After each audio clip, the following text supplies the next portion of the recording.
Good afternoon, everyone. So today we are going to study about Golgi apparatus. This is the second video as far as the membrane system is concerned. So membrane system में बताया आपको कि membrane system में membrane system के अंतर्गत वो सारे membranous organelles आएंगे जो कि इंडोप्लाज्मिक रेटिकुलम के काम करने के लिए एक दूसरे से कोऑर्डिनेट कर रहे हैं। इंडोप्लाज्मिक रेटिकुलम रिलेटेड जो भी फंक्शंस है उसके लिए उसको पूरा करने के लिए जो जो मेम्ब्रेन उसके साथ कोऑर्डिनेशन में काम कर रहे हैं वो सबके सब तो मेम्ब्रेन सिस्टम के पार्ट होंगे। तो उसी में ये सेकंड जो ऑर्गेनल है ये है गोल्गी एपरेटस। सो गोल्गी एपरेटस जो है ये बनता है इंडोप्लाज्मिक रेटिकुलम के मेम्ब्रेन से अलग होने के कारण।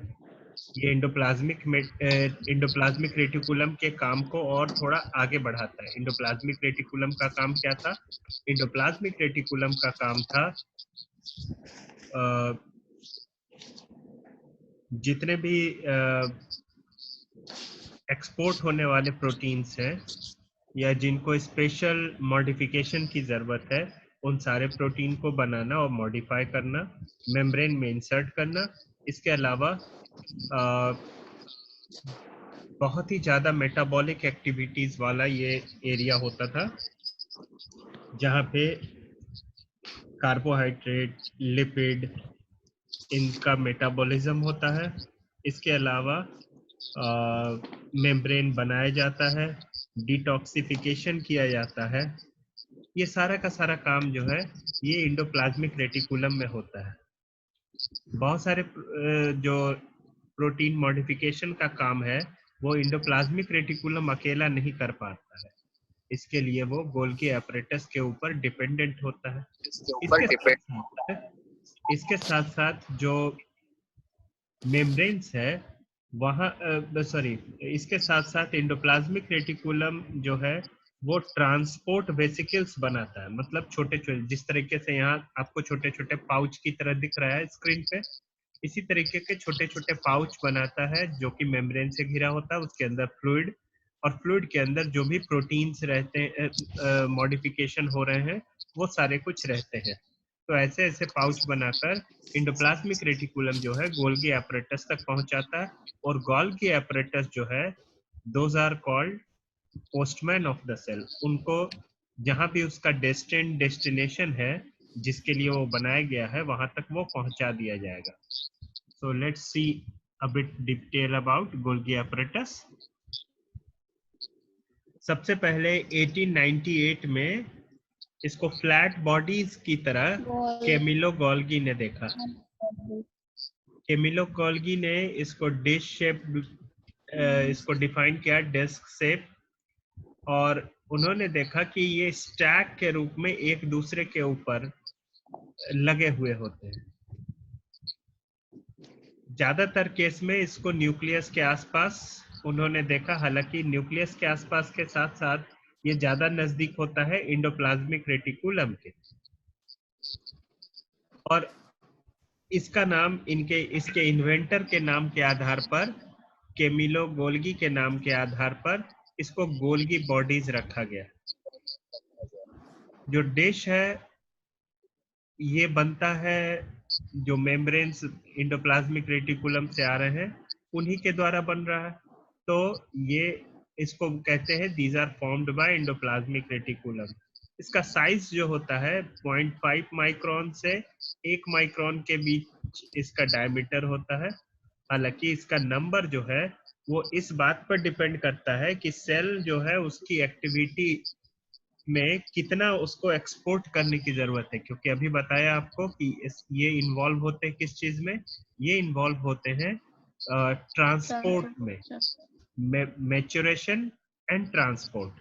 तो जितना ही ज्यादा इस तरीके का काम होगा वैसे सेल में ये ज्यादा मिलेंगे, और जिस समय जरूरत होगा उस समय ज्यादा मिलेंगे। हर समय कोई जरूरी नहीं है कि हर समय इसमें हर सेल में इसकी संख्या निश्चित हो। जिसकी एक्टिविटी जिस समय ज्यादा रहेगी इस तरीके का, उसमें ये ज्यादा मिलेगा, और बाद में ये डाउन रेगुलेट कर दिया जाएगा। जैसे डाउन रेगुलेशन की जरूरत क्यों पड़ती है सेल में? एक ही ऑर्गेनल नहीं, सारे ऑर्गेनल का डाउन रेगुलेशन किया जाता है। जैसे अगर ऑर्गेनल है तो उसमें एक्टिविटी भी होनी जरूरी है, बेसिक ही सही, और वैसे काम के लिए एनर्जी लगता है। जैसे घर में नहीं रहते हैं तो पंखा बंद कर देते हैं, फैन ऑफ कर देते हैं ना, तो उसी तरीके से यहाँ भी उन मेम्ब्रेन्स को ऑफ कर दिया जाता है, मतलब उसको डाउन रेगुलेट कर दिया जाता है, हटा दिया जाता है। इसमें दो फेसेस होते हैं, एक को बोलते हैं सिस फेज, एक को बोलते हैं ट्रांस फेज। सिस फेज में सामने से वेसिकल्स आ रहे होते हैं, सिस फेज में वेसिकल्स आते हैं। उस जगह जो भी आपको वेसिकल मिलेगा उन सबको हम लोग बोलते हैं इनकमिंग वेसिकल्स। सिस साइड में जो भी वेसिकल मिलता है उसको इनकमिंग वेसिकल कहते हैं, और उसके बाद फिर ये बाकी के स्टैक में उनका प्रोसेसिंग होगा, और प्रोसेसिंग होने के बाद जो सबसे बाहर तरफ का हिस्सा होता है उसको ट्रांस फेस कहते हैं, और ट्रांस फेस से ये बाहर की तरफ निकलता जाता है। तो ट्रांस फेस से जो निकलने वाले वेसिकल होते हैं उसको हम लोग सेक्रेटरी वेसिकल्स कहते हैं, या आउटगोइंग वेसिकल भी कहते हैं। तो cis face incoming and trans face outgoing. अंदर के जो एरिया होता है, जो मेम्ब्रेन से घिरा हुआ पाउच के अंदर का एरिया है, उसको ल्यूमेन कहते हैं, और ये हर एक जो फ्लैटेंड स्ट्रक्चर है उसको हम सिस्टर्नी कहते हैं। इसके अलावा आपको जो भी बबल्स मिलेगा देखने को यहाँ पर, वेसिकल्स जो मिलेगा, इसको हम लोग डिफाइन करते हैं। अगर आगे की तरफ है और अंदर की तरफ आ रहा है तो उसको इनकमिंग वेसिकल्स, और अगर बाहर की तरफ निकल रहा है तो उसको सेक्रेटरी वेसिकल्स या आउटगोइंग वेसिकल कहेंगे। तो this was the anatomy of Golgi apparatus. आगे आते हैं फंक्शन पे। तो इसका अभी बताया आपको प्राइम काम क्या है। प्राइम काम जो है वो है जो पैकेजिंग, मतलब उसको मैच्योर करना। जो प्रोटीन का कुछ पार्ट इंडोप्लाज्मिक रेटिकुलम में मैच्योर हुआ और बाकी का मैच्योरेशन यहाँ आके होता है। बहुत तरीके का टैग जो है ये प्रोटीन में लगाता है, इसलिए उस तरीके के मॉडिफिकेशन को बोलते हैं पोस्ट ट्रांसलेशनल मॉडिफिकेशन। तो post translational modification of protein में ये इन्वॉल्व होता है। इसके अलावा ये पैकेजिंग करके डिलीवर करता है। डिलीवर ये सेल के अंदर भी करेगा और सेल के बाहर भी करेगा, इसलिए इसको जो है ना पोस्टमैन ऑफ द सेल भी कहते हैं, क्योंकि ये सेल के अंदर और बाहर अलग अलग मटेरियल्स जो कि बना है इंडोप्लाज्मिक रेटिकुलम में और मैच्योर हुआ है गोल्गी बॉडी में, ऐसे मटेरियल्स को अलग अलग सेल ऑर्गेनल्स तक पहुंचाएंगे ताकि आगे का काम सुचारू रूप से चल सके। मटेरियल्स जो है वो बहुत सारे मटेरियल्स क्या होते हैं, इंडोप्लाज्मिक रेटिकुलम से इसके सिस फेज में आते हैं, मैच्योर हुए, और मैच्योर होने के बाद ट्रांस फेज से बाहर निकले। अब ट्रांस फेज से बाहर निकलने के बाद कभी कभी ऐसा भी देखा गया है कि ट्रांस फेज से बाहर निकलने के बाद वो प्रोटीन वापस इंडोप्लाज्मिक रेटिकुलम में चला गया। मतलब कभी कभी क्या होता है, इंडोप्लाज्मिक रेटिकुलम को भी अपने कुछ प्रोटीन्स के मैच्योरेशन के लिए गोल्गी बॉडी में भेजना पड़ता है, और फिर आगे के प्रोसेसिंग के लिए खुद अपने पास बुलाने लेना पड़ता है। हालांकि इसके बाद ज्यादातर केस में इंडोप्लाज्मिक रेटिकुलम से प्रोटीन गोल्गी बॉडी में आता है, और गोल्गी बॉडी से पैक होकर या तो बाहर की तरफ चला जाएगा, और नहीं तो दूसरे ऑर्गेनल जहां पर उनको जाना है वहां पहुंच जाएगा।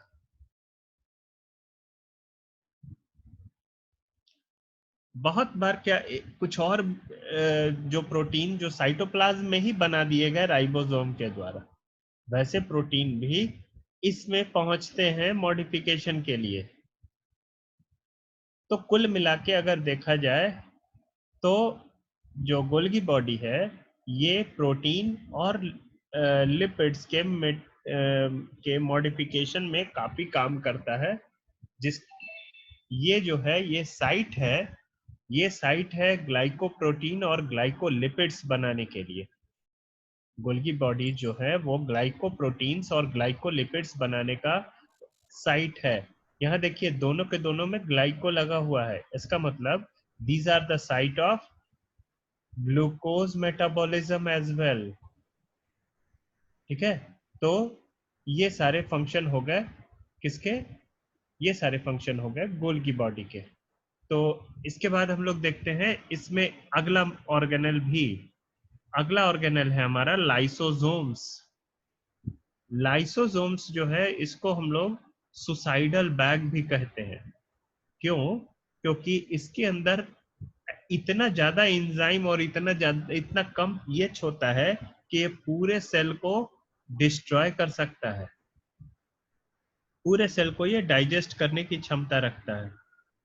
तो अगर ये फूट गया तो पूरा का पूरा सेल डिसॉल्व हो जाएगा, मतलब डाइजेस्ट होके सब का सब खत्म हो जाएगा। तो इसलिए इसको सुसाइडल बैग भी कहते हैं। अब ऐसे सुसाइडल बैग की जरूरत क्यों है सेल को? क्योंकि हमारे शरीर में भी तो एंजाइम मिलता है। एंजाइम का उपयोग हम लोग क्या करते हैं? एंजाइम का उपयोग हम लोग खाना पचाने में करते हैं। लेकिन अगर वही एंजाइम जो है उसके अंदर वो शरीर में ही लीक होने लगे, तो लीक होने के बाद क्या होगा? शरीर को ही गलाना शुरू कर देता है। ठीक है, जैसे हम मांस खा के पचा सकते हैं, तो अपना मांस भी खा के पचा सकते हैं, बिल्कुल पचा सकते हैं, लेकिन उसके लिए उसको खाना पड़ेगा। ठीक है, तो कहने का ये मतलब है कि अगर एंजाइम के डायरेक्ट कांटेक्ट में अगर हमारा शरीर भी आए तो हमारा शरीर भी पच सकता है। लेकिन हम लोग उसको अपने शरीर को नहीं पचने देकर बाहर की जो चीजें हैं उनको पचाने में उसका उपयोग करते हैं। तो उसी तरीके से इन एंजाइम्स का भी अपना प्रयोग है, जिसको हम लोग अभी यहाँ आगे देखेंगे। तो लाइसोसोम्स ये बनता है गोल्गी बॉडी में। ठीक है, गोल्गी बॉडी में ये लाइसोसोम्स बनाए जाते हैं, और ये लाइसोसोम्स जो है ये मेम्ब्रेन बाउंड ऑर्गेनल है, मेम्ब्रेन से चारों ओर घिरे रहते हैं। और कहाँ मिलेगा? एनिमल सेल्स में ही मिलेगा। ये एनिमल सेल्स में ही मिलते हैं, प्लांट सेल में ये नहीं देखा गया है अभी तक। तो lysosomes are membrane bound organelle found in animal sales.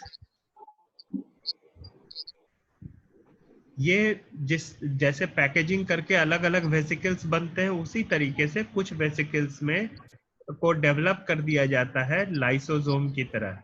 और ये क्यों होता है? इसके अंदर हाइड्रोलाइटिक एंजाइम्स डाल दिए जाते हैं, और ये हाइड्रोलाइटिक एंजाइम जो है ये हर चीज पचा पाता है। कार्बोहाइड्रेट भी पचाएगा, प्रोटीन भी पचाएगा, न्यूक्लिक एसिड भी पचाएगा, लिपिड्स भी पचाएगा, सब कुछ पचाएगा।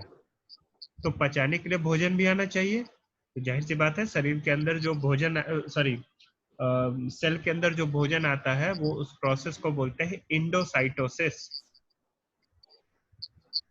इंडोसाइटोसिस हम लोग आगे पढ़ेंगे इसको डिटेल में।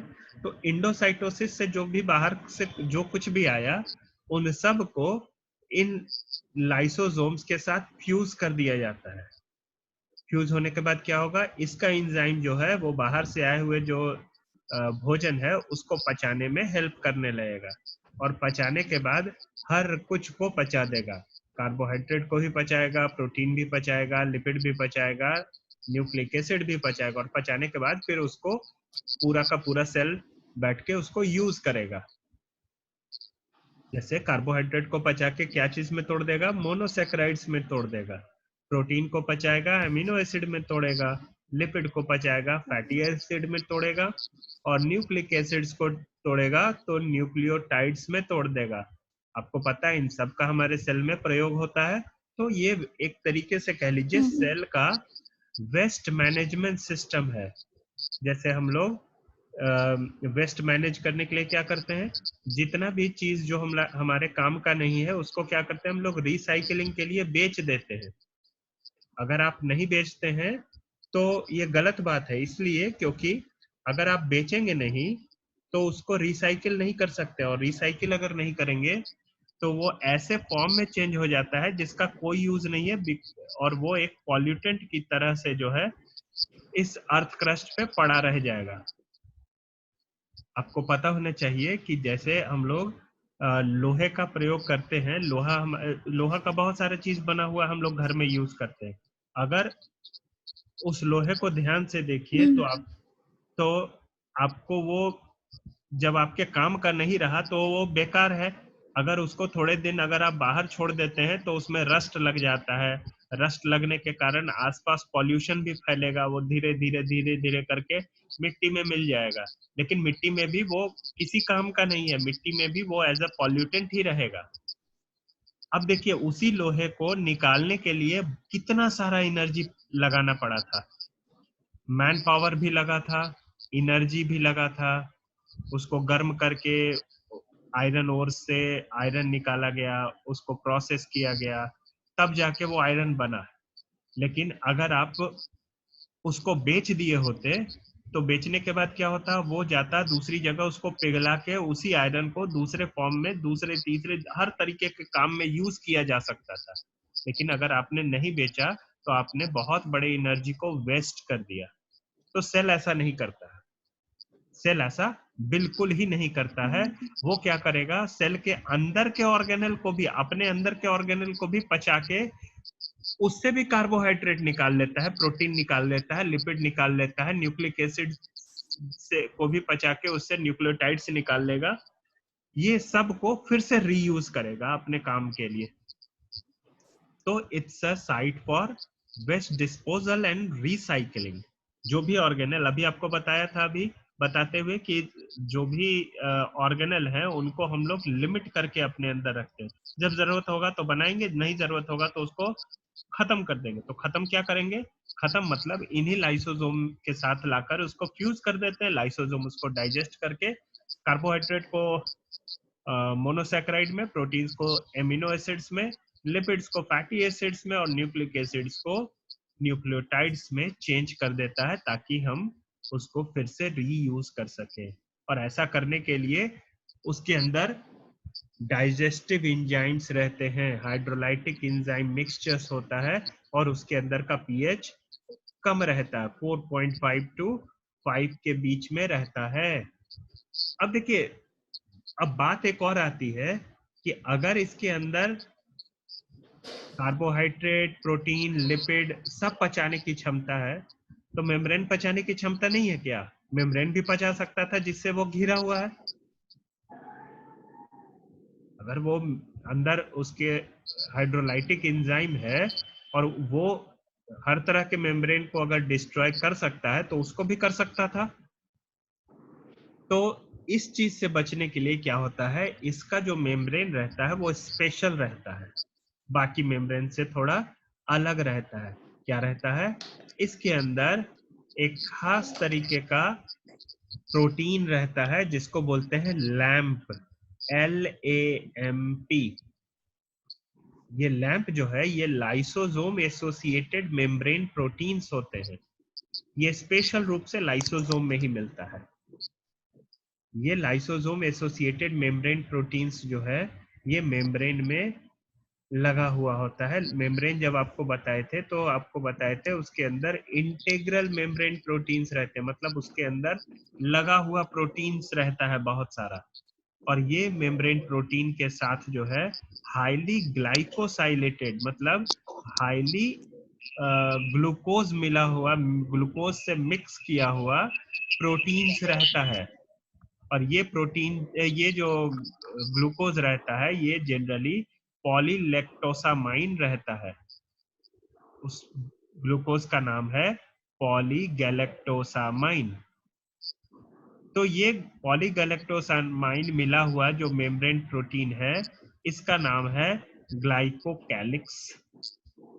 ये ग्लाइकोकैलिक्स लगा हुआ जो मेम्ब्रेन प्रोटीन है ये बहुत ज्यादा मात्रा में लाइसोसोम के मेम्ब्रेन के साथ चिपका रहता है, और इसके चिपकने की वजह से जो मेम्ब्रेन है लाइसोसोम का, वो एंजाइम उसके ऊपर काम नहीं कर पाता है, इसलिए ये बच जाता है। लाइसोसोम का जो मेम्ब्रेन प्रोटीन है वो इन्हीं लैंप्स की वजह से, जो उसके अंदर एंजाइम है, वो नहीं छू पाते हैं। ठीक वैसे ही जैसे हमारे शरीर के अंदर हमारे जो डाइजेस्टिव सिस्टम है उसमें हर तरीके के एंजाइम्स इन्वॉल्व रहते हैं, लेकिन हमारा शरीर नहीं पचता है। हमारा खुद का जो मांस है वो उसके कारण नहीं पचता है, क्योंकि उसके ऊपर एक लेयर लगा रहता है म्यूकस का। वो म्यूकस जो है ये एक इनर्ट बैरियर देता है, जिसकी वजह से वो एंजाइम जो है हमारे शरीर को डाइजेस्ट नहीं कर पाता है। ठीक वैसे ही यहाँ पर क्या है, यहाँ पर लैम्प प्रोटीन्स की वजह से वो उसके अंदर भरा हुआ जो एंजाइम है वो उसके अपने मेम्ब्रेन को डिस्ट्रॉय नहीं कर पाता है। Is it clear? Yes, sir. So coming to the function of these lysosomes. Lysosomes पहले माना जाता था केवल वो सुसाइडल बैग है और डाइजेशन के काम आता है, लेकिन जो रिसेंट स्टडीज है वो ये कहता है ये बहुत सारा काम करता है। इसमें से जो एक काम है वो है डिग्रेडेशन। डिग्रेडेशन या डाइजेशन जो है वो एक तरह का काम है। इसके अलावा ये माइक्रोब्स को खत्म करता है, ये इम्यून सिस्टम को मजबूत करता है।